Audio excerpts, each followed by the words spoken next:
You are watching a tutorial video for the Profile Creator, located under Tools, Profile Creator.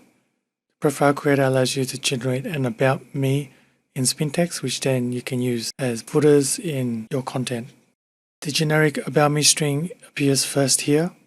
You notice that it uses a lot of macros. All your available macro codes are down listed at the very bottom here. You can click on each macro to insert it into the text box. To preview what this actually looks like, you actually do need to click Generate first, and it gives you your generated About Me code. A preview of what it looks like appears on the right hand side. If you're happy with the generated code, just click Copy, and now you can paste this into your documents.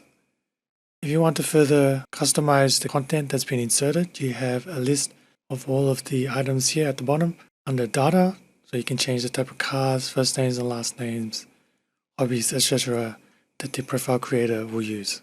If you have any questions, please reach out at seocontentmachine.com.